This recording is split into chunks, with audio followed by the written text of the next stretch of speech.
Emily Scario is the CEO of Kilo Code, an AI coding startup. She recently used AI to improve a blog post about work-life balance. The AI added a sentence about her attending her daughter's school play.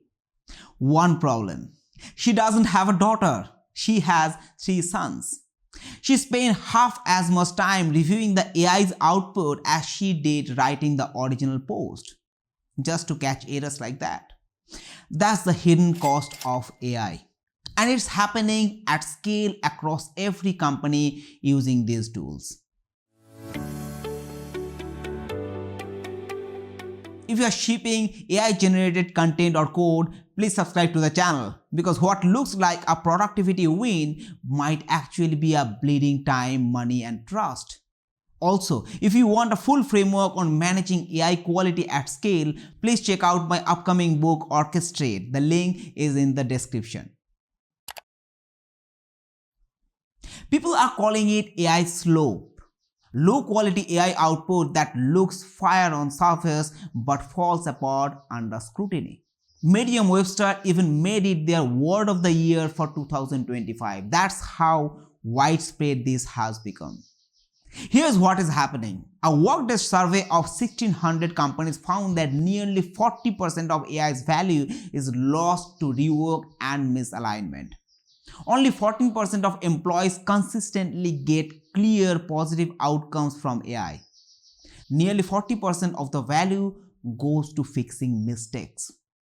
Another study from Better Up and Stanford found that 40% of employees received AI Slop in the last month. Workers estimate that 50% of the work they receive is low quality AI output. And here's the kicker. Employees spend an average of 1 hour and 51 minutes dealing with each instance of AI Slop. That is 20 minutes longer than if the person had just done the work themselves. For a company with 10,000 workers, that translates to over $9 million in lost productivity per year. That's not a rounding error, that's a real business problem. Now here are the 3 reasons AI generates low quality output. Number 1, AI doesn't know your specific context. It makes educated guesses based on patterns, not your actual business rules or personal details. Emily's example is perfect. The AI saw work-life balance and generated a generic scenario about attending a kids' event. It didn't know she has sons, not a daughter. It didn't know there was no school play. It just filled in what statistically sounded plausible based on training data. Second, people trust polished looking output. If it reads well, they assume it's correct. One person in the Workday study said, "I think where people get themselves in trouble is that they take the output of the AI agent. They do not review it closely and they just kind of pass it on." That's how errors compound. One person ships AI output without checking, the next person receives it and uses it as an input for their own work. Now you have errors built on the top of errors. Third pattern, there is no easy way to measure quality. Most teams don't have a clear rules for what's acceptable, what needs review and what is harmful. So people are making judgment calls and those calls are inconsistent. Now there are 4 hidden costs of AI Slop. Cost number 1, wasted time. We already covered the 1 hour and 51 minutes per instance, but in practice this means workers are spending time fact-checking AI summaries, rewriting AI generated emails that sound robotic, debugging AI generated code that looks right but breaks in production. That's not productivity, that's cleanup. Cost number 2, damaged trust. When employees receive AI Slop, 54% feel annoyed, 46% feel frustrated, 38% feel confused. About half of employees who receive AI Slop view the sender as less capable and reliable. 42% saw them as less trustworthy. Nearly 1 in 3 say they would be less likely to work with that person again. You are damaging working relationships. Cost number 3, eroded customer trust.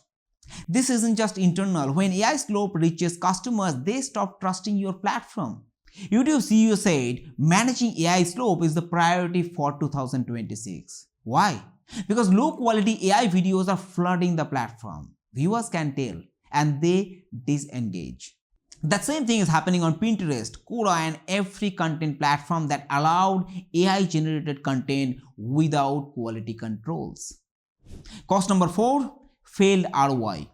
A global survey of 2000 CEOs found that only a quarter of AI efforts delivered the returns they expected. Another MIT study found that 95% of the organizations reported no measurable ROI from AI. Why? Because the output quality wasn't there. Teams were spending time fixing AI mistakes instead of capturing value. Now, where AI output fails? Failure mode number 1, code that looks right but doesn't work. AI generated code often misses edge cases, doesn't account for your specific business rule, introduces security flaws. One tester described this as vibe coding, code based on probabilistic patterns rather than understanding your specific requirements. Failure number 2, content that sounds good but says nothing.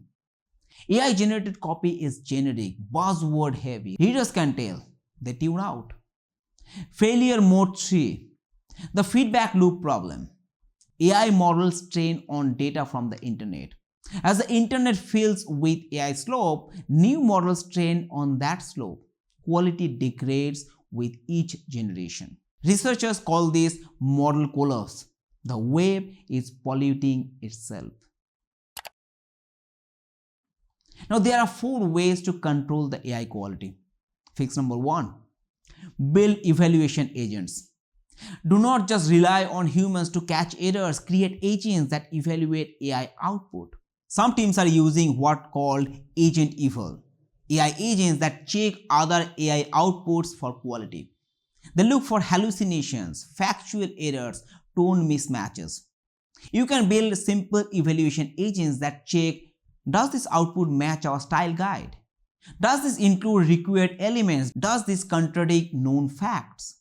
This scales better than having humans review everything.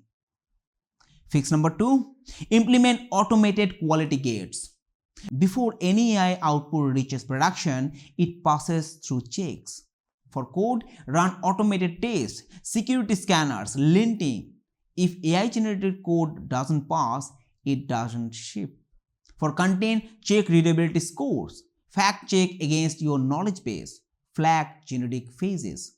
For customer-facing outputs, validate against prohibited terms, check for brand voice consistency, scan for common hallucination patterns. These aren't perfect, but they catch the obvious errors before humans waste time on them. Fix number 3, use human in the loop only for high-stakes decisions. Not everything needs human review. Reserve human attention for outputs that matter. Auto-approve low-risk content that passes automated checks. Flag medium-risk output for quick human review. Require full human oversight for anything customer-facing or legally sensitive. Tools like Langsmith help you track which output needs review and which can go straight through. Fix number 4, measure quality metrics, not just speed. Track rework rate, error density, time spent fixing versus time saved. If your AI code has a 30% rework rate, that's your quality signal. If customer-facing content gets flagged 40% of the time, you need better prompts or better models. Build dashboards that show AI output quality by type, human intervention rates, cost of error versus cost of prevention. When you measure it, you can optimize it. If you are building products with AI, your users are experiencing the same thing. AI output that look polished but lack substance. They are losing trust. Microsoft CEO Satya Nadella wants people to stop using the term AI slope. But the problem doesn't go away by changing the name. The companies that win treat quality as a feature, not an afterthought. They build evaluation into workflows. They keep humans in the loop for what matters. They measure outcomes, not just outputs. Because AI that produces Slop isn't helping, it's creating more work. So AI Slop isn't a technical problem, it's a quality control problem. The technology can generate content and code faster than ever, but speed without accuracy is just expensive noise. 40% of AI's value lost to rework. $9 million per year in wasted time for a 10,000-person company, damaged relationship, eroded trust. Those aren't acceptable costs. The fix isn't to stop using AI, it's to use it responsibly, with oversight, with clear standards, with quality checks built in. Because in the end, you are still responsible for your output, whether it is generated by AI or not. Thank you so much for watching. If you want more on building AI products that actually deliver value, please subscribe to the channel. And please check out my upcoming book Orchestrate in the description for the full framework on managing AI quality at scale. See you next time.